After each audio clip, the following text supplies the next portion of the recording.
Welcome back to another reading and correcting with me, Kindar, the Tiger Writes, and Ty, the Tiger Supervisor. These are where I read a chapter from one of my stories and correct it as I go. If you want to listen to these live, it's every Tuesday morning, 8 a.m. Eastern Time on Twitch. And if you're looking to support me, that is on my Patreon. Today we are doing chapter 45 of A Series of Death. The late morning call finally pulled Marlot out of his thoughts of Gorek, or of feeling like he was betraying Trembor, his annoyance at the lion for intruding where he had no business being anymore, and at that of and at that of the burning desire to have the golden-furred male talk to him. He was such a mess. He tried calling Trembor. He was still blocked. So he recorded yet another message the lion would never hear. Forced himself into a working mindset as he stepped out of the car. He could have walked if he'd been home instead of at his office. The neighborhood abutted his, having mainly lower to middle productivity families. This was the closest body to his house to date. A few of the cars were new. Many of the houses had fresh coat of paint.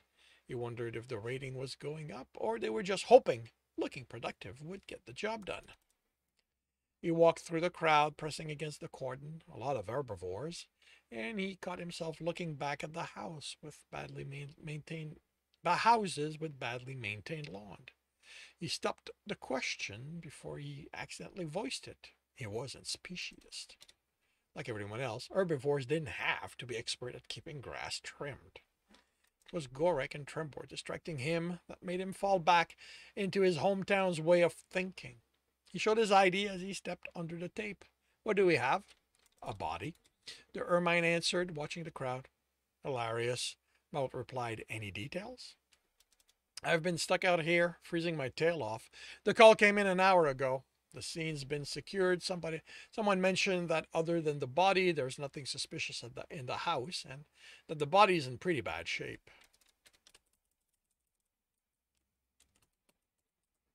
He reached the door as an enforcer exited. Anyone else inside? He asked. I'm the last, the doe answered. The first sweep came back clean of blood or anything else. How about fur? Not even the bodies, she replied.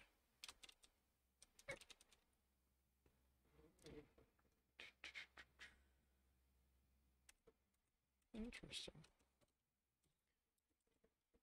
Reptile? She shook her head as she kept walking. He stepped inside and closed the door. No blood could mean Algarinam, except this wasn't Gorek's house.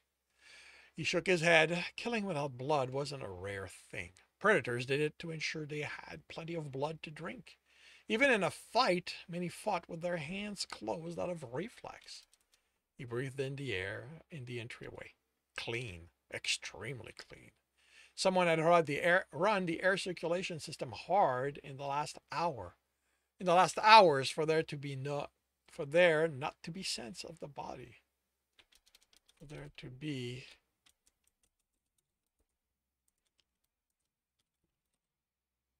no sense of the body. Looking in the living room and kitchen, the table was clear, no preparation table in sight. It could be a Prey's home. The couch was older. Smelling it, it was musty. Was the house unoccupied? He called dispatch and had them transfer him to the ermine watching the crowd.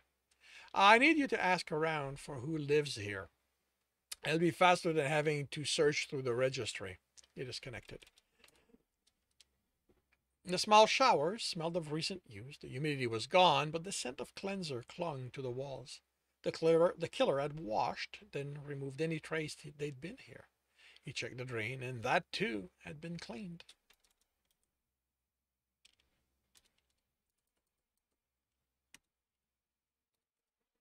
This hadn't been an unplanned act, he decided. Was this someone Algarinam killed, and Marlot would get the card in a few days? Today's mail hadn't come in when he left, so it could be waiting for him there. The first bedroom was empty without even a bed.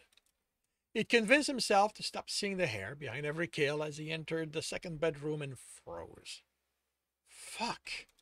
Gorek was sprawled on the floor by the bed, still wearing the clothes he'd had on when he left Marlot's house. Why had the lion come here? He looked for evidence. The bedroom had been used, but the bed didn't have any sheets or pillows. The dented dresser had nothing on it, and a quick look into drawers showed they were as empty as the rest of the house. Marlot couldn't imagine the lion roughing it, even indoors, and he had other males to satisfy. He would have gone home after their dinner or to one of the others. The dinner hadn't been that long. The lion would have wanted to use that pent-up energy on someone. Marlot put on gloves and crouched by the body, then took out his pad. It was just his luck, he thought, that the one male who'd been interested in him had gotten himself killed. He pushed his emotions down and got on with his work. The body is a male lion named Gorek Shiningpelt, 47. Cause of death is probably a broken neck, but the number of other injuries might have caused internal bleeding. The medical examiner will determine. The extent of the visual injuries are both arm broken in multiple places, the left leg broken into the femur, and the neck which was twisted. There are possible impact impression on the chest. Again, the examiner will determine the extent. He looked through the lion's pocket, pulled out his pad, powered but locked.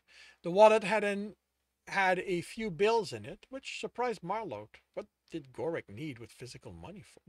What did Gorek need physical money for? Not finding his ID, he looked for a second wallet. Not finding that, he immediately thought about Algarinam. Stop it, he whispered. Not everybody is his work. He looked at the recorder and made a note to edit that out. The ID isn't on the body, so if we're lucky, it's going to be paid before I'm done going over it, and it'll just be a question of finding out what the killer wants to do with it. He looked out of the room, a scrub shower, every scent cleaned out, every surface cleared of any evidence, a missing ID. No, whoever had done this wasn't planning on paying for the lion. Algarinam came to him again, except none of this matched his pattern. What would have to happen for the hare to break his process? Hunters had a process, the research said so, and they stuck to it hard. Roxas had almost been caught when he hadn't been able to stop posing a kill as Enforcer headed for him. But when he was finally killed, they'd come at him so hard on learning of where he was taking the body that Roxas had to abandon her in his car. He'd been pissed about that. Marlot remembered that much. So something would have to have happened, to have pushed the hare hard. Anger or someone closing in on him? Closing in on him. Marlot couldn't see that being someone else, since, as far as he knew, only he was aware the hunter existed. What did Algarinam have to be angry about when it came to the lion? That Marlot was getting close to him? That made no sense. Why would the hare care when he was planning on killing Gorek? It couldn't be the hare.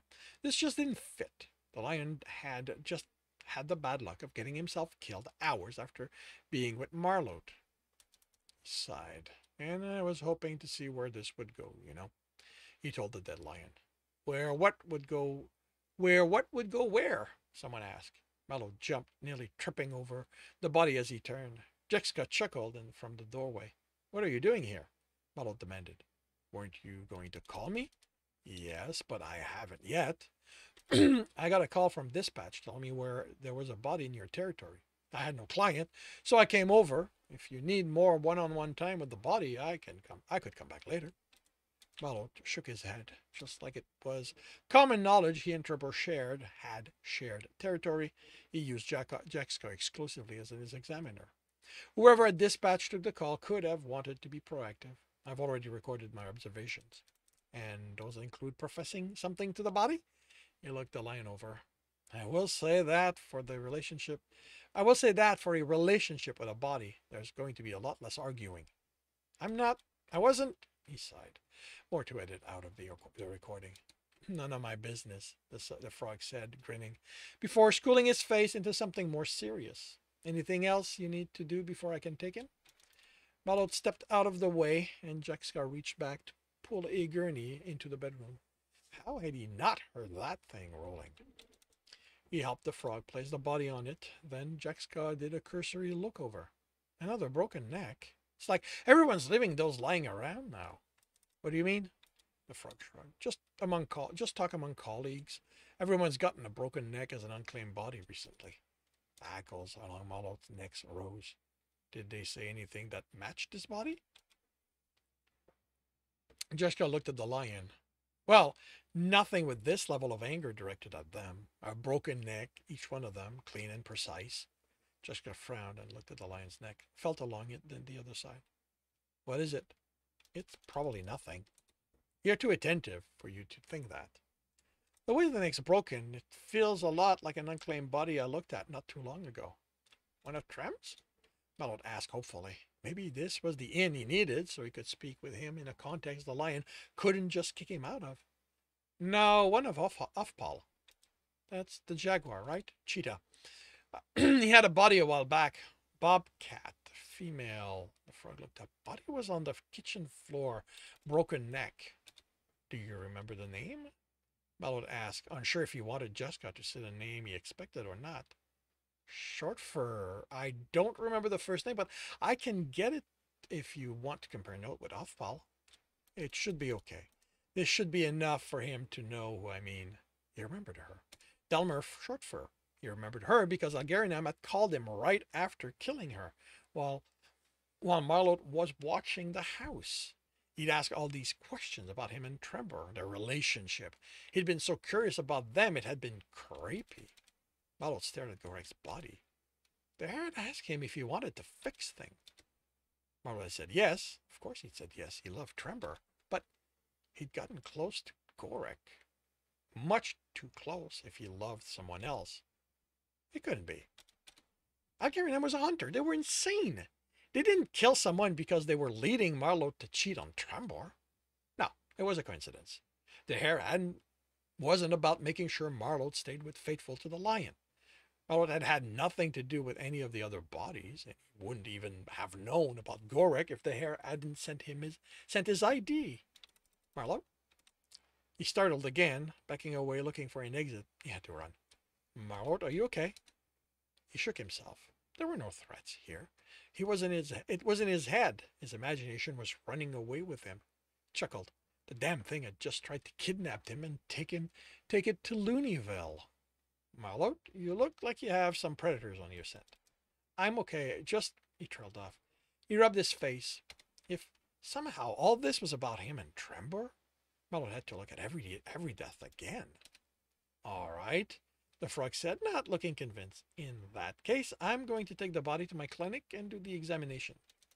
Marlot nodded, looking around the room, looking for any clue that could tell him he was wrong. Jessica, he called as the frog vanished in the hall. The redhead poked in. Can you do me a favor and ask around if any other broken necks like this one or short furs? Why? You think there's someone going around breaking necks and leaving bodies lying around? What? No, of course not. Never mind. It's just my imagination chasing sense. The frog studied him, then disappeared into the hall. He looked the room over. There had to be something here. Even someone like Algerinam couldn't remove all trace he'd been here. He exited the house, closing and locking the door. He headed for the ermine. All right, Blackclaw. The neighbors confirm someone lived there, but they don't know who. Species? The enforcer shook his head. No one seen them. Just light coming on and off, shadows moving in the windows. How about scent? He demanded of the crowd. One of them had to have picked up something. Really? Can you at least tell if they were predator or one of you? The closest prey stepped back, and the predators in the crowd glared at him. Forget it. He pushed his way through them, heading for a scar. He'd get the property record. That would tell him who lived here. In the meantime, he still had to do Gorek's investigation to the survivor, so the survivor could be paid. He stopped, the door partially opened, and laughed as the thought hit him. Had the lion put each of the males he was seeing as beneficiary? He had trouble stopping, then worried he was getting hysterical and clamped down on it. Who got the benefits weren't his problem. His problem was digging out as much as he could about everybody so he could prove to himself he and Trembor were not the cause of all these deaths. And that concludes chapter 45 of A Series of Death. If you are enjoying this, please leave a like. If you want to know when the next one will be up, subscribe and hit the bell. If you want to read the book as well as the others in the series, they are available at all major e-retailers. If you are looking for a different way to support me, that is my Patreon, where you can also get access to just about everything else I've written. And if you're looking to listen to these live, it's every Tuesday morning, 8 a.m. Eastern Time on Twitch. Links are in the notes, and with that, I shall wish you a good day.